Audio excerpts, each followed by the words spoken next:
surah Hud ayat yang ke-81. Surat berapa tadi? Minta maaf lah, saya tak ada pula surat berapa. Sekejap ya. Yunus Hud.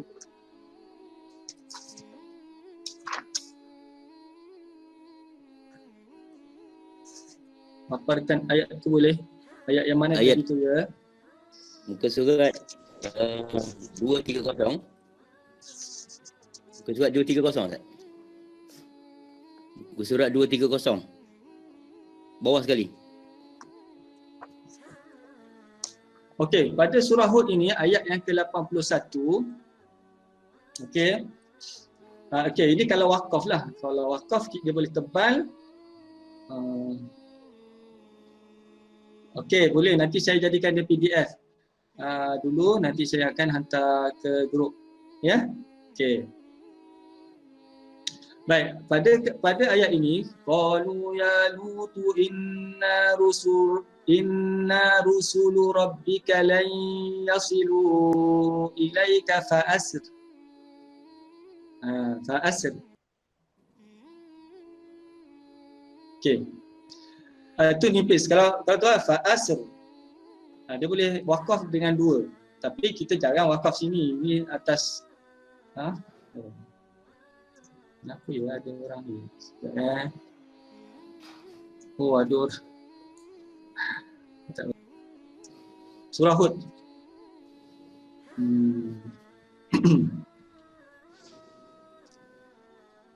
Baik yang ini pada kalimah ni fa'asr. Fa'asr ni. Okey. Boleh berhenti dengan nipis ataupun dengan tebal. Sama juga dalam surah Toha ayat yang ke-77, muka surat 317.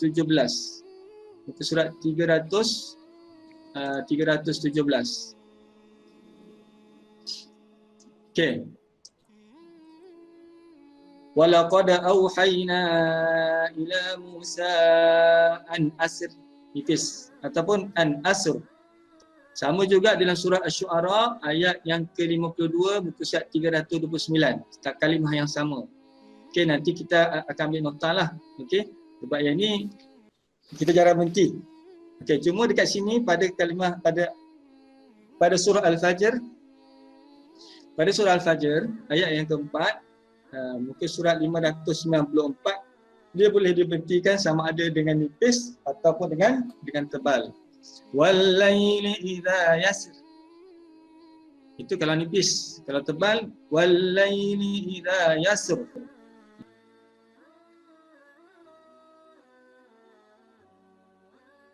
Surah Al-Mursalat ayat yang ke-20 muka surat 581. Baik. Mursalat ayat yang ke-20 muka surat 581.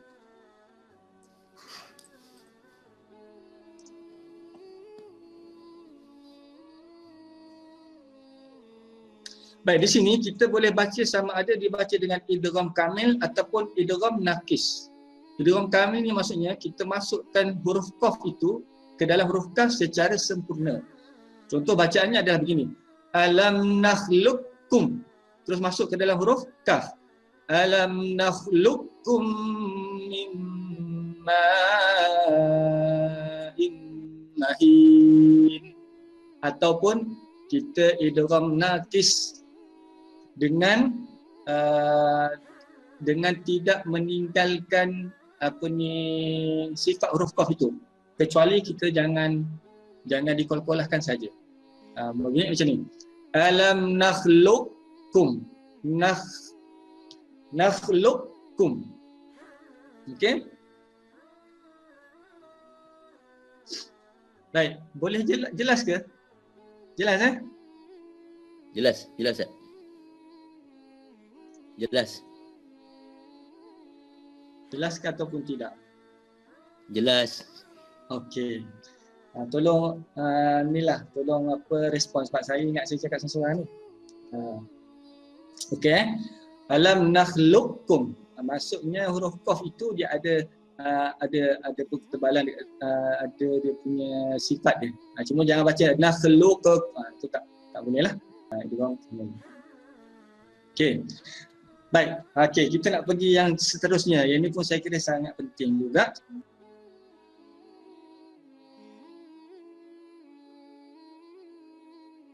Okey.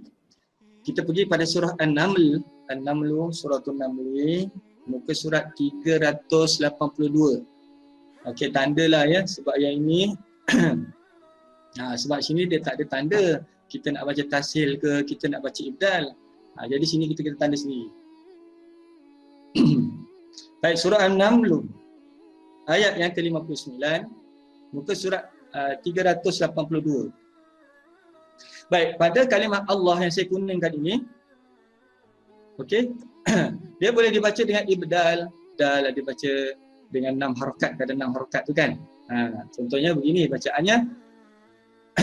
Qulil hamdulillahi wa salamun ala ibadihi alladhina istafa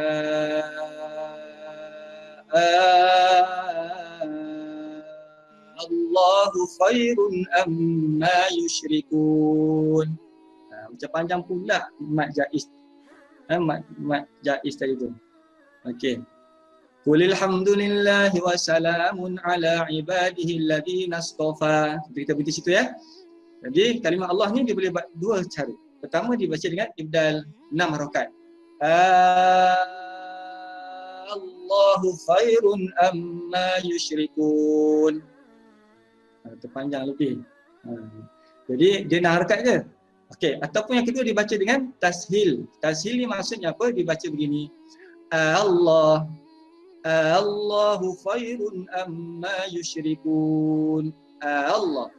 Jangan dibaca Allah. Ya, kalau kita baca Allah itu tidak tepat. Tashil itu kita bunyikan sama-sama Allah. Allah khairun amma yushrikun. Baik. Kenapa dia panjang? Kenapa dia ada tashil? Kerana dia ada maksud dia.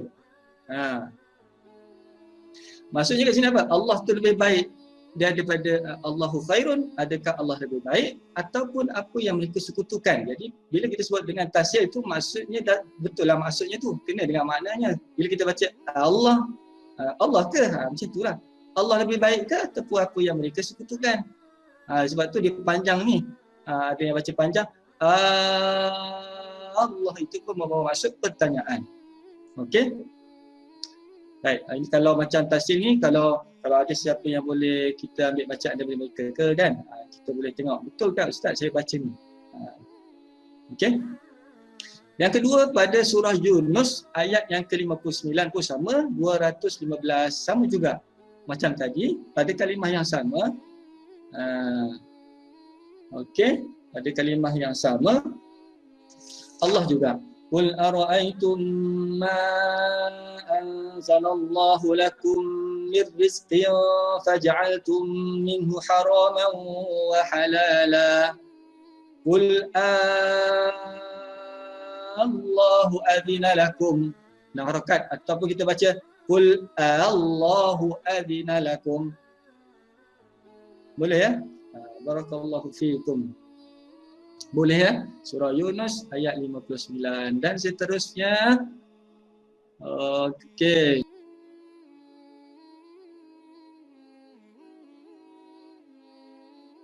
Sama juga pada surah Yunus juga.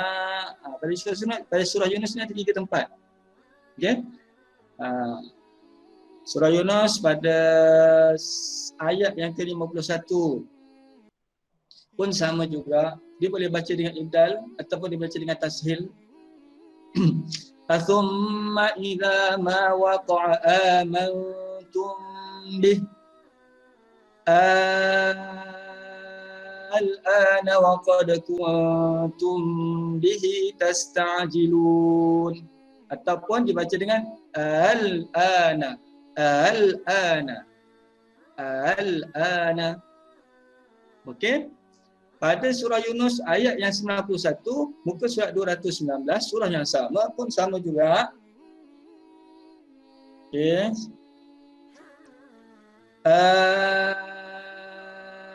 al-ana wa qad asaita qablu wa kunta minal mufsidin.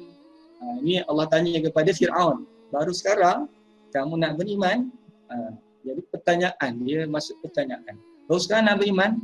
Wa qad asaita. Sebelum ni kau telah berdosa, kan, bermaksiat dan melakukan kerosakan di muka bumi. Dia boleh baca dua, sama ada ibdal ataupun tashil.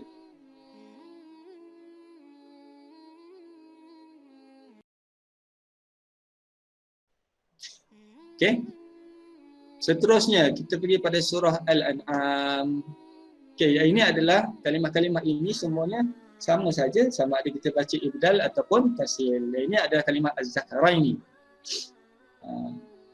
Surah Al-An'am, muka surat 147. Muka surat 147.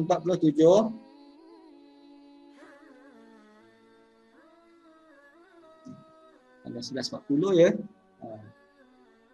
Muka surat 147. Okey. Sama auzubillahi ثمانية أزواج من الضأن اثنين ومن المعز اثنين قل الذكرين حرم أم الأنثيين. Ataupun dibaca قل الذكرين حرم قل الذكرين. Okey. Cuma jangan panjang, jangan baca dia ada tashil dengan idkhal. Tashil dengan idkhal tu kita tak baca. Imam kita tak baca. Yang kita punya imam kita baca macam ni, az-zakaraini. Az-zakaraini. Jangan panjang antara dua a tu. Jangan baca az-zakaraini, tidak. Dia baca dengan az-zakaraini. Okey? Okey, baik. Sama juga pada ayat selepas itu saja, 144. Wa minal ibli ithnaini wa minal baqari ithnain qul adzakaraini harrama amil unsayain. Itu yang pertama baca dengan ibdal, yang kedua dibaca dengan tashil qul adzakaraini. Boleh ya? Allahumma shalli ala sayyidina Muhammad. Barakallahu fikum. Baik. Kita akan pergi kepada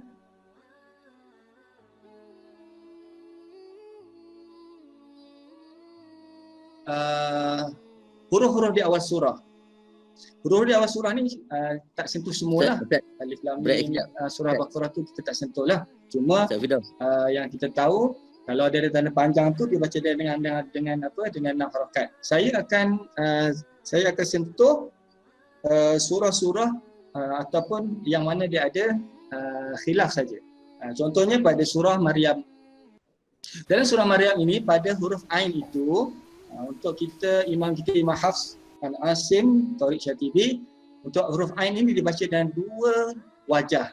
Dua wajah ataupun dua cara. Okey, yang pertama mat ain itu dibaca dengan 6 harakat. Istilahnya mat 6 harakat. Yang kedua dibaca dengan tawassut. Tawassut ni maksudnya 4 harakat. 4 harakat. Baik. Yang pertama bacaannya begini. Ha ya ain sad. Jangan lupa antara huruf ain dan huruf sad itu, di situ ada hukum ikhfa hakiki. Jadi kena dengung di situ sebelum masuk kepada huruf sad. Okey. Ain itu yang pertama dipanjangkan 6 harakat. Yang kedua dibaca dengan 4 harakat. Kaf ha ya ain sad. Jelas? Senang saja kan? InsyaAllah mesti boleh buat. Okey, cuma bolehlah kita buat sekejap. Kita buat 4, kita buat 6, kita amalkan supaya kita ingat. Yang kedua pada surah Syura. Pada surah Syura ini, Asy-Syura. Muka surat 483. Muka surat 483. Sama juga pada huruf ain itu. Baik. Untuk surah Syura ini, sebaik-baiknya disambungkan antara ayat pertama dengan ayat kedua. Okey? Bacaannya begini. Hamim ayn sin qaf. Okey, ain dengan antara ain dengan sin itu pun ada ikhfa hakiki. Dengan juga 2 harakat kat situ. Sin dengan qaf tu pun sama juga. Ikhfa di situ dengungkan juga 2 harakat. Itu yang pertama, dibaca dengan 6 harakat. Yang kedua dibaca dengan 4 harakat. Tawassut. Hamim ayn sin qaf. Jelas tak? Jelas. Okey. Jelas ke jealous? Oh, jelas. Jelas. Okey, terus. Selesai yang tu ya.